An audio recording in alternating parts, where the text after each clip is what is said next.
But we're going to take the time just to really get down into the nitty-gritty of MainStage. Colby's going to play for us and show us some of his favorite patches, and hopefully it'll inspire and maybe teach some of you guys how to use MainStage and better use these song-specific patches from Sunday Sound. So let's get into it. Okay, so here we are. Colby, we have your computer pulled up, man, and let's get into the nitty-gritty of MainStage. Some people have never seen MainStage used before. They've heard about it, they've kind of seen it, but we can just kind of give them an inside scoop and show them all the nitty-gritty of like at least what you do in MainStage. So take us through your process, man. Yeah, for sure. So of course you get the MainStage app, and you work on the Sunday Sounds website, and they kind of teach you exactly how to build up this folder right here in your favorites. It's always there. And then I just go to my concert and I open up my recent concert, which of course this one I call Sunday Keys 2022. Because you created it in 2022. I believe so, yeah. So I guess it's only been 2 years. It's only been 2 years, okay. That I've used it, but it feels like longer than that. Yeah. I think I may have just updated it and then saved over that and just changed the date. That's probably something I would do. And but you can save as different things. Yes. Different templates. So by the way, for everyone else watching. Yes. So like I've updated this as of today, but it says 2022. And then it's just loading in, setting up the concert, loading in all of the different sounds that we have, like the ballad, upright, the V2. It's going to keep going until it finally opens up. Yeah. And it looks hectic, but it's a lot of fun to use when you get into it. Absolutely. It does take a little bit, on average, probably anywhere from 2 to 5 minutes to open up MainStage. So it's in real time opening MainStage right now. Also, while it is loading up, it's reading EXS files, which is something. Oh, it's up. It's something you can make. You can make patches in Logic, by the way. You can layer like 5 different things and then bundle them all together, export them, and it can actually show up in your MainStage library. So that's really cool. You can look that up on YouTube as well, like as a separate tutorial, but there's some really great tutorials out there on how to use MainStage. But if you want to create your own sounds from scratch within Logic as like experimental and then bounce them out for MainStage patches, that's really easy to do. Anyway, man, so your template's up and going. Yeah, so this is it. This is what it opens up to. It's the whole entire edit page that kind of shows everything that you'll be working with. This in the middle is, the concert setup. So what I typically look at on a full screen range on a typical Sunday morning. And over here to the left are all of the different song specific patches that we have. They're all named, or some I made myself. So like all the ones that have this little diamond kind of icon, I've either made myself or were the pre-installed sounds that were not song specific that Sunday Sounds provided. That's cool. Like I made the 1,000 Names in B, Hills and Valleys, play D, here C. You can do like the transposition stuff. That was back when I didn't know how to play piano as well. I don't transpose anymore because I like playing the real thing. But there's no shame in transposing. We all start somewhere. Yeah. And you just keep going down, and there are so many things. I've loaded these all in. You can change the order. So when you're going through a set list on a Sunday morning, you can quickly switch between songs, and I'll show you that on the perform side of it. And then over here, what you were talking about with Logic, this is kind of like a mini Logic over here. Yeah. It shows your different channel strips and shows exactly what you're on. So right now I'm on piano and worship full pad, which is my favorite setting that I like personally use. That's cool. And it shows everything that's going into this. I love it. Going to like reverb, like pedal board sounding stuff, exciters, gains, auto filters, everything. Like I don't even get into this because Sunday Sounds makes it so easy. That's good. To change it without having to look at this. That's the whole thought process behind this, is to make this as easy as possible for somebody using the piano. Absolutely. And like a volunteer to come into your church, right, who doesn't have any experience in this, you can set up this for him. He can come in here and press that patch and play, right? Yeah. It's easy. It's awesome. I mean, I have a piano player at my church that he has never used the software-based like performance stuff or anything like that. He's only ever used like a grand piano or a baby grand piano. And so it also makes us better musicians to utilize different kinds of equipment. And so I like to, as a worship leader, to push my team to learn as much as they can while we're also worshiping on Sunday mornings, right? Push people out of their comfort zone. Because, that's where we thrive, is out of our comfort zone. So I threw this at our piano player one day. I said, hey, I'm going to set up a piano rig for you on a Sunday morning and you're going to use it. And he texted me back. He said, what do you mean? because I just texted him that. And I said, you're just going to have to see on Sunday morning, man. Just trust me. And he got there Sunday morning, and I was showing him everything, and he was just going through all the different sliders and faders, and whoa, dude, this is crazy. I said, yeah, man. I mean, you can fill in space without doing too much, because that's a big thing at our church is we have piano playing behind the communion meditation and behind, prayers before we get into the sermon. Right. And I like to have a pad more than I do intricate piano playing. Yeah. Because in those moments, the words are so important. That's good. The communion is so important. The prayer is so important. We want to make sure that the congregation's focus is on those words, not the behind the scenes. Right. So adding pads like this, being able to adjust that, makes it to where it's not as intricate and you don't even know it's there, but you can like feel it. That's good. So That's good. I love that, man. So while you're talking about the channel strip here, which is really cool to see the inner workings of all this. By the way, if you're familiar with Logic Pro, this is almost the exact same layout as Logic Pro. It's the same type of stuff, the same components. And basically, MainStage is a live version of Logic Pro, by the way. So yeah. It still has the record button and the metronome button, play button.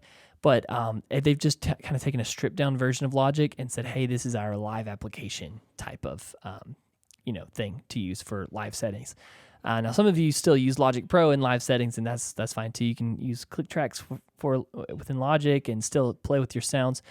But what's cool about this channel strip here, man, is like you can actually assign these outputs to be something else. So if Colby was connected to an interface, he could go to outputs and it would see all the different outputs here.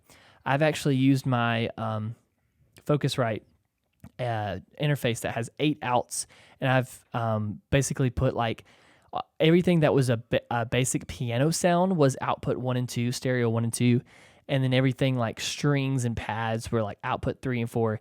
And then everything like synths and ARPs and all the fun little extra things were 5 and 6. So you can actually send 3 stereo outs if the sound man wants to like really dial in his own mix within all of this. And if you don't want to send it all out together as one patch, you can send it out still individually to your sound man, and then he can really mix it a little better. The beauty of that is your pads and sometimes the sub bass content of it. You can actually send to your sound man. The sound man can assign it to the subwoofers of your sound system.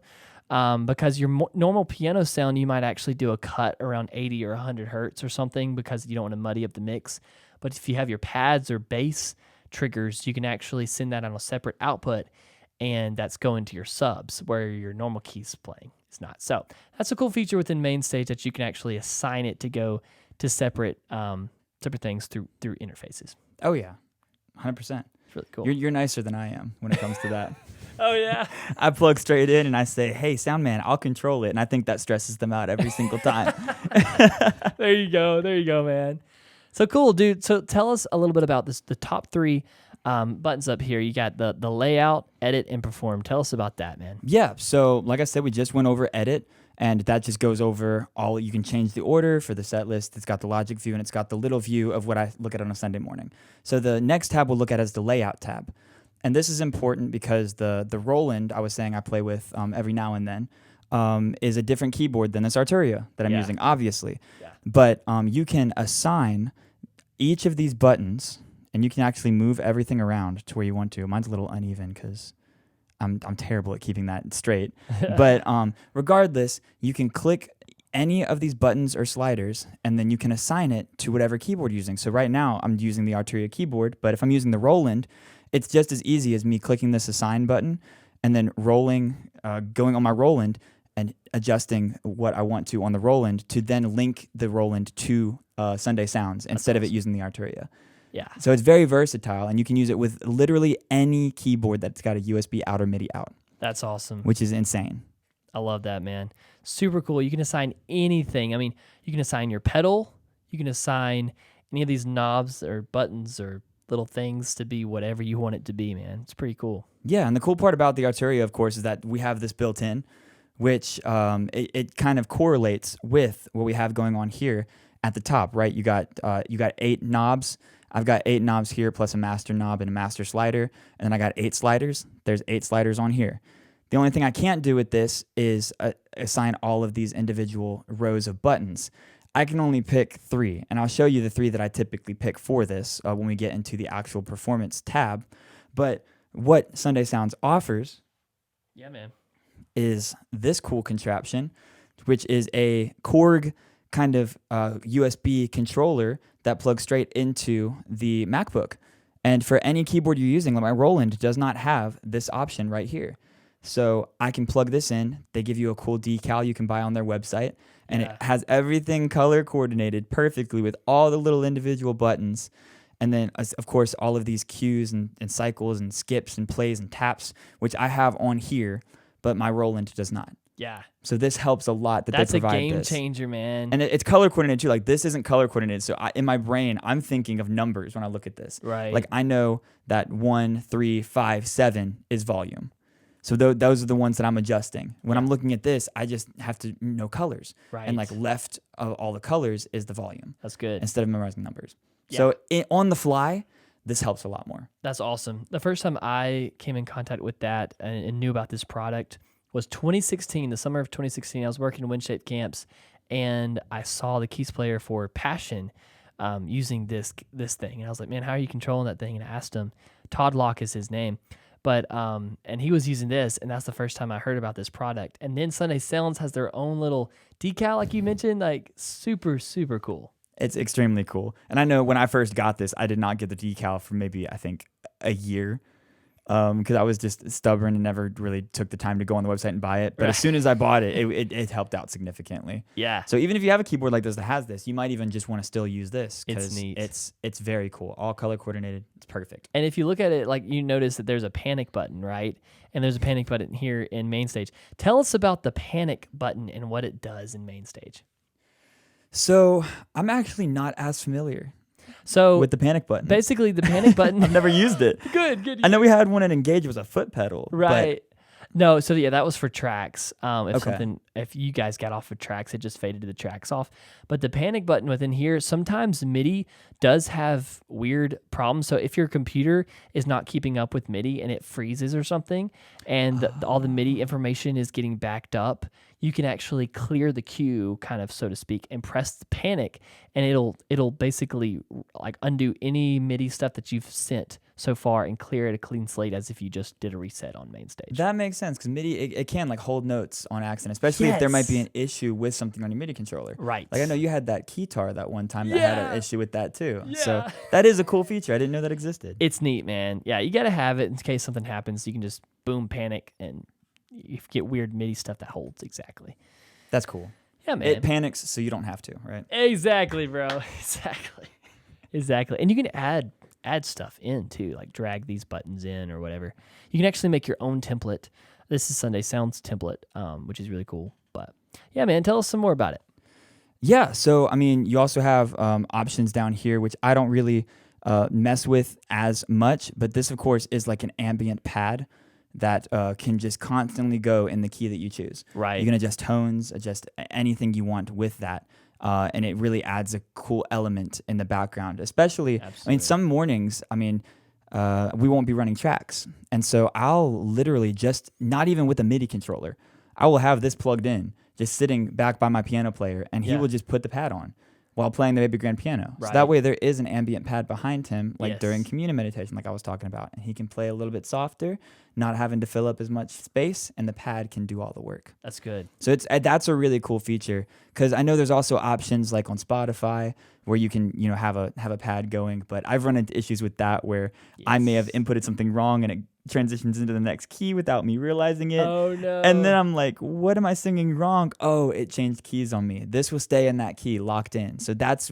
one of my favorite features of this. Absolutely. Is that ongoing pad. Super, super cool, man. Yeah. And then other than that, you have this option down here, which of course is how you assign your keyboard. See up here, it says MIDI, Arturia. If you have a different keyboard, you would just, of course, hit the assign button and start playing. You can see the notes kind of playing on that keyboard down there. Yes. It's pretty cool. And there's an example of MIDI there you go.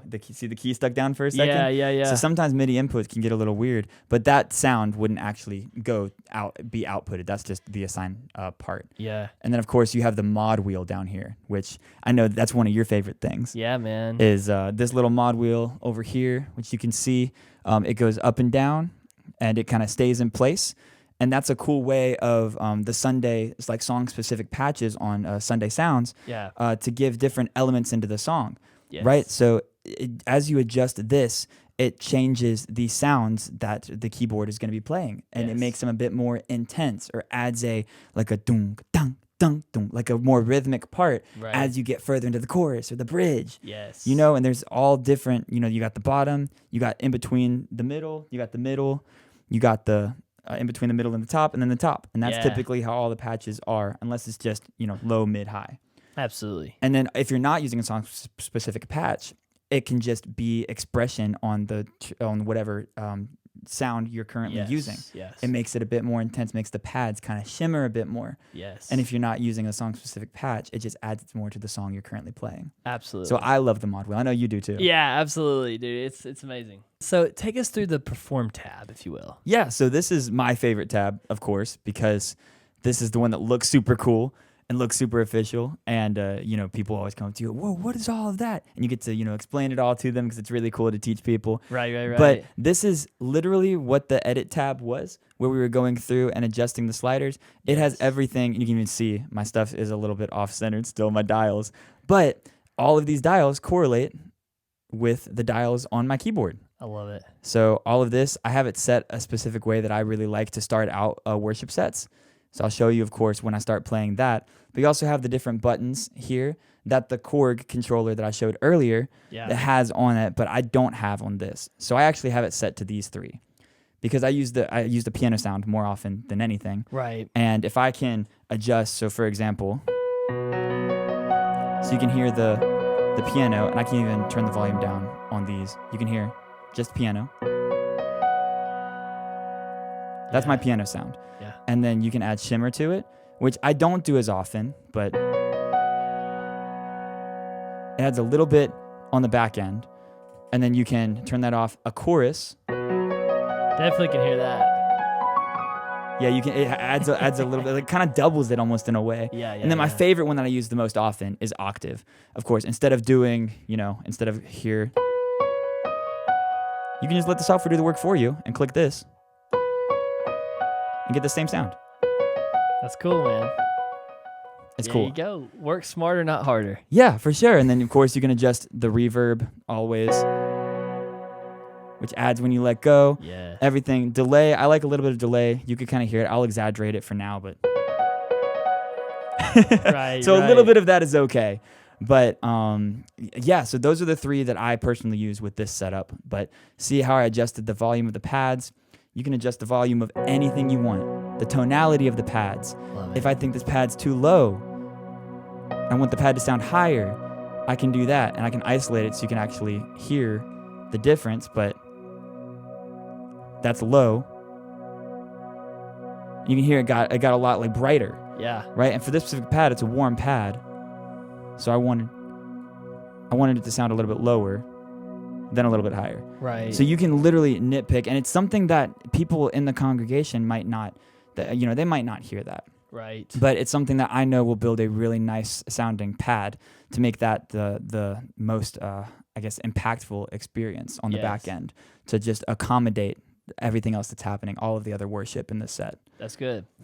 One thing that I would love for you to talk on a little bit, I have my keyboard programmed, one of my buttons, to be this tap tempo. If you're playing to a click track and you know what the tempo is, you can lock it in beforehand. But if you get into a more of a moment where it wasn't as rehearsed and you're not exactly on the click track, or you don't know what the click tempo is and you're doing a random song or a place and you're like, I don't really know what that is, you can actually program this button to be something else on the keyboard, like one of these three or possibly a pad down there. Right. Or you could just click on it and it adjusts the tempo according to what you're tapping, which is cool. So you can add those delays back in and it'll be right in sync. Because, some people are like, well, if I didn't set my tempo beforehand, how will I do it in real time? Well, you can just tap that tempo and keep on playing, which is pretty cool. Yeah, literally the equivalent of a guitar player with their pedals. They're Yes. clicking with their foot, Absolutely. and in this case, you're just clicking with a button, Absolutely. and it's showing up right there. So that also works with any of the songs, right? You can change the tempo of any of the song-specific patches to match whatever tempo you guys are playing at. Absolutely. Because otherwise, it could get a little off. But if you're locked into the tempo, it makes a big difference in how the whole entire song sounds. Absolutely, bro. Absolutely. So important. Take us through two of your favorite patches. Now, this is your main bread and butter of the piano and worshipful pad, kind of like default, right? Yes. Kind of in between songs, prayer, altar, that kind of thing. Take us through a few song-specific patches that are specifically from Sunday Sounds and what people could expect from a song-specific patch. Yeah, so one that I'll show you real quick, and actually you can adjust the songs on here and the different patches that I have. I know I'm waving my hand. You guys can't see that, but with this mouse right here, you can change what these are by clicking a button. You can also assign this on any kind of keyboard, but I can change it real quick in the moment. Yeah, I love that. Right? See that? Bam, Boom. bam. So this is my testimony, which Yeah. I think everybody knows, Elevation Worship. This is my testimony, which is a really cool song. Yeah, and you can even see over here what's happening, right? So it deactivated all of this up here, Yeah, yeah. which is because it doesn't want me to use any of it. Right. It already has this inputted. So if you look over here underneath the song-specific patches, you can see it says play in B and here in B. If this is an instance where I do use the transpose feature, right? Because you can go onto Sunday Sounds YouTube and learn the specific way they're playing each song, Right. and get ready for a Sunday morning. And then you get there on a Sunday morning, and I do this sometimes too. The singer's voice might not be 100%, Right. and they're like, "Hey guys, I'm sorry, we got to change this down a whole step." And now the piano player that just learned this song is looking, oh, I gotta do a whole different key. But in this case, you can still play it in B, and then you can hear it in a different key, right? You just hold it and drag it down, and now I'm playing in B, but it's hearing it. It's going out in A, Right. which has helped me a lot. Especially, I think that happened a lot with our college ministry. I was changing keys a lot, and I just got to a point where I was just learning it one key and changing it. Right. That's awesome. That's a really cool feature. Yeah, man. And what's really great about this, by the way, too, Colby, is that when you lock in a key, it will not even let you play outside that key signature. So if you try to play, and look, I'm pressing this C, and since we're in the key of B, it's not letting me play C.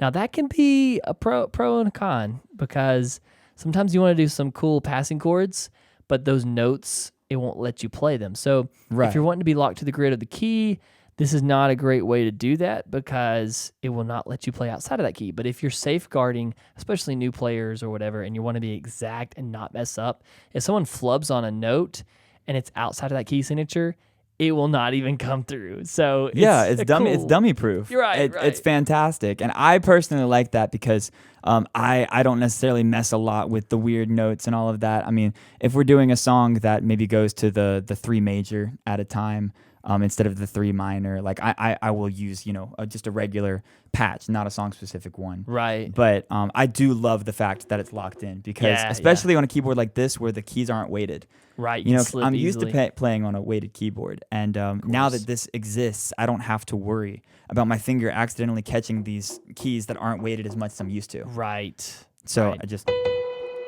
And before you get into it too, man, let's talk about these little colorful stuff right here. So these are actual layers of sound. Kind of breaks down the layers. And so you can see 1, 2, 3, 4, 5, 6, 7, 8, 9 layers there. There we go. Triggers a lot of those. And then you even hear more way down there. Oh, yeah. And then the lead line up here. Oh, there it is. Right? So if you want to extend those, what you can do is actually double click on that keyboard and it'll default to the channel strip library. You can go over to layer editor and then basically just move these things around however you please. So it's really cool. I think it's a really helpful thing, especially when you're making your own patches with the MainStage. You can layer different things and put, like, if you want the organ just to be triggered on certain octaves, you can make it certain octaves. Right. Really cool. And also, like, the patches are specifically 61 keys. So if you plug in an 88 key keyboard, it's only going to give you the 66 key option. Right. So you can extend it to the base of the keyboard and the extended upper range of the 88 key keyboard if you want to. Exactly. So that is a cool feature with these song specific patches. Absolutely. And for those of you that like to have 1, 2, 3, 4 keyboards all on stage, you can actually plug in 3 or 4 MIDI keyboards together and then assign them to different keyboards. Oh goodness, Isn't that sounds crazy? Like a lot. Have you done that before? This sounds like you've done that before. I've done that with two MIDI controllers before, but I know there's probably people listening that have done this with 3 or 4. I'm sure, but there's a way, as long as you have a ways to connect it, that you can actually assign certain keyboards. So if you wanted just one keyboard to be the synth line, you could do that. Just that MIDI controller to be the synth line, the other guys to be the arpeggiator type things. I know the guy that plays keys in your band that you're a part of plays bass in the left hand, chords in the right? No clue how he does it, but he does it. So. Exactly. So take us through, man, playing this song and kind of what you do. Yeah. So, like I said earlier, there is a YouTube channel where David specifically, yes, he goes through each of the patches, the song-specific patches, and shows you how to generally play them, basically like the original recording. Yes, Sunday Sounds. Look them up on YouTube, and you can get more information on these. Yes, and these tutorials are. I mean, it takes no longer than 5 to 7 minutes to learn a song. Right. And I mean, there are times I do it the night before, like real quick, and get it done. But what's cool is it also shows you over here to your little cheat sheet where it says My Testimony. It tells you right now, based on where the mod wheel is, what part of the song I need to be doing for this song, right? Yeah. Or what part of the song I need to have the mod wheel for, regardless. So the intro, of course, it says that the left hand is going to be high octave single notes. So that's the intro, right? And then the right hand is going to do the intro part. So if you, 1, 2, 3, 4.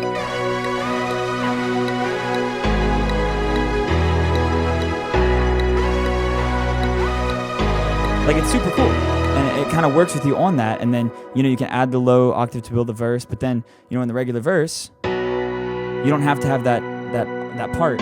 Don't. You can have it without that, and it splits up every single part of the song you have to do. So then, if I adjust the mod wheel to the middle, you have the chorus over here and medium bridge, and it's the same exact thing. To where now it's just more expressive. So compared to this, right? You go up to the middle during that part of the song, the chorus, and it's going to add more elements to the song. And it does the same thing when you get up into the final chorus. It adds more of the more oomph to the song, and it fills in that space a lot more, which is super cool and handy. Absolutely. And I love doing that in both the song-specific patches. Of course, you have to in the song-specific patches, but also in the regular, piano worshipful pad that I use, right? So, for example, this is regular when I'm just playing through and playing stuff. If I'm not using that song-specific patch, for example, I'm doing this, right? It's more of a somber feel, and then as you adjust the mod wheel up, it adds that higher end back in, and it's super cool. But then, of course, you could hit the wrong note in this one. Right. But back to the song-specific patch, it's really cool, and I love that it lays it out that way because you really are never going to forget what part of the song you're at and what you're supposed to be playing. It lays it all out for you. So good. And I love how Sunday Sounds template has laid out to where even if you think you might have forgotten the song, they have a song tutorial button that you can click literally there, and it goes to a link on either YouTube or their website that shows you how to play it, which is cool. Yeah, I mean, it's extremely cool. Like I said earlier, it's dummy-proof. Right. And it makes the entire process so much less stressful. Absolutely. And that sounds incredible. You sound just like the record. Yeah, and that's all Sunday Sounds. David and his team, they built these. This isn't Elevation Worship making this happen like it could be on Loop Community with the tracks that they put in. Elevation Worship puts that in. This is him and his team actually building these to sound exactly like the track. Right, absolutely. So it's a totally different feel. So even if you have the original track it's almost in a way more fun and cooler to play it this way with what David and his team have created. Absolutely, man. And you can actually still go to the channel strip and mute certain things. So let's say if you didn't like the lead on that, or you say maybe tracks are playing that lead part and you can just focus on piano, or maybe you don't like the organ or you don't like the sub bass, you can go back into the channel strip and just mute those certain things, or whatever, to where you don't have those sending out, which is cool. So if you're like, wow, I really didn't like what they did there, or it doesn't match with our band or our congregation or whatever, you can always just use some elements of it and then not use the other, which is really cool. Right. And I've had that happen before on Sunday mornings where, before I was a worship leader, I was going and being a part of the worship team, and I had this awesome thing that I learned, this like my testimony track, and then the worship leader says, hey, this part sounds a little bit too intense for what we're doing. Maybe dial it down a little bit. Yeah. So then I would go in and, adjust the sound a little bit to match what exactly he wanted it to be like. That's good. But I just love the fact that it's so stress-free. Right? Yes. Because worship does not need to be stressful. That's good. Worship is, leading a congregation and just speaking to God, talking to God, and praising God. That's awesome. So when you get into the nitty-gritty of, oh my gosh, am I going to hit the right note? I'm sitting here playing my testimony, not worrying about if I'm going to hit a C on accident. You know what I'm saying? Like I'm never going to hit the wrong note. Right. And I can just have a great time worshiping. That's awesome. That's what worship needs to be. Yes. So good, Colby. I love it, bro. Thank you for showing us kind of a good little walkthrough of your setup on MainStage and using this Sunday Sounds template. Is there anything you'd like to add to this explanation? Any other things about MainStage specifically that you would like to tell us? I mean, there are so many different elements to this. I mean, specifically, you just pulled up the patch list again. I mean, there are so many different channel strips you can go through. Like you have Keep On Playing, you have Grand Beyond Measure, Simple Beauty Grand. Like you can go through each of these and really fine tune the sound that you want. Yeah. So, I mean, if you do end up getting this to all you guys out there, try not to get too tied down to one specific patch. Yeah. Right. Like right now I'm using that one specific patch, but I have gone through each of these and I've played through all of these at one point in time. I've created my own. Like, I mean, down here, Abide, right? I took a different track and I made it what I wanted it to be. Right. So this one, for example, I basically created this the way that I wanted to be by using one of the preset sounds and what the Engage wanted the keys to sound like at that time. Yes. So you can really adjust that, and you can really just go through and nitpick exactly what you want your sound to sound like. There's so many different options. So don't get tied down to one. It's a lot of fun to play with, and I think the last thing that I haven't talked about as much or haven't shown is the Tonic pad. Yeah, go for it, man. Right? So yeah, this is like incredible. So right now it's playing a Tonic pad in the key of C. Yeah. You can adjust the volume with how loud your current that's B. What your current setup is, right? So right now I've got the piano playing with that pad. Sounds really cool. If you change keys all of a sudden to the next song, it seamlessly fades in and out. Fades in and out. I love that. And you can adjust how bright it is, how filtered it is. I'm a big fan of the just lower, kind of adding that beef to the pad. I'm a big fan of that. But I love this feature. And like I said, sometimes I use it without even having a keyboard attached. I just have it going throughout worship. That's awesome. So I love that feature. So good. Well, dude, thank you for showing us your MainStage setup. I really appreciate it, man. Awesome, Colby. Well, guys, I hope you enjoyed listening to this, and I hope you enjoyed this episode with Colby Davis here in Peachtree City, Georgia, or maybe just a little bit outside of Peachtree City, Georgia. Yeah. But it was close enough. Yeah. If you enjoyed this episode, please comment on YouTube. If you're on podcasts, please rate this, leave a review. I'd love to hear from you on Instagram specifically, or email at carson@theworshipkeys.com. I really and truly want to create some great content for you guys, for you keys players at churches, worship leaders, professionals in the industry. If you have any ideas for future episodes, I would love to hear from you. I would love to hear your feedback and Would love to hear your suggestions on anything. I hope this has been very helpful for you. Colby Davis on the podcast today. Man, thank you so much again for being on. Thank you for having me. It's been a blast. Dude, and guys, y'all need to check out MainStage. You need to check out SundaySounds.com specifically for your song-specific patches and your templates. They have incredible products, and literally, Colby was telling me just a little bit ago, how much are MacBooks now with the M1 chips, bro? Oh my gosh, you can get them for dirt cheap. I mean, like less than $500. You could get an M1 MacBook Air. Like you can find them new, you can find them pre-owned, barely used. It's doable, 100% doable. So 5 years ago or so, you would have to really search hard to get any MacBook that was good for less than $1,000, right? Yeah. And now these M1 chips are very sufficient. You get a MacBook Air with the M1 chip and can run MainStage flawlessly. So, if you're looking for a budget-friendly... So I get a lot of texts, I'm sure you do too. Hey, like my youth is looking for a keys setup. Like, I want to, do you think this is cool? And they'll send a link and it's like the Nord Stage 4 and it's like $4,500. It's like, hey, that is an incredible keyboard.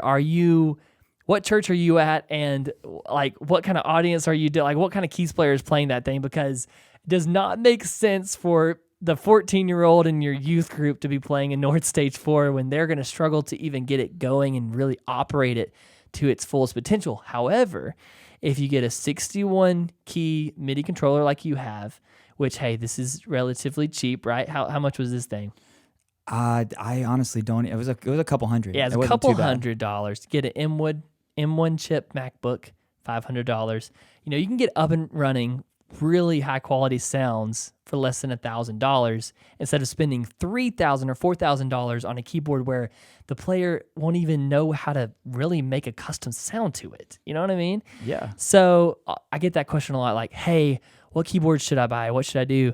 Well, honestly, get a MacBook or an iPad that's running MainStage or Sunday Sounds patches. And at least has an M1 chip in it. At least, yes. I think the 2020 or newer. 2020 or newer. Which, yeah, that's very, very true. But guys, that's the last bit of advice. Feel free to reach out to me. Colby, how can they get in touch with you, and how can they get connected with what you're doing, man? Oh, well, I'm on Instagram as well, colby.c.davis. So if you want to go follow me there, feel free. I'll accept the follow request. That's kind of where I post a lot of my music stuff and all of that fun stuff. Legacy Awesome. Christian Church as well. We're on Instagram, Legacy Sonoy, and all that. Awesome, man. And Colby is an incredible vocalist, a great songwriter. I've had the privilege of writing a few songs with him over the years, and really looking forward to the next episode. And again, thanks, Colby, for being on the podcast.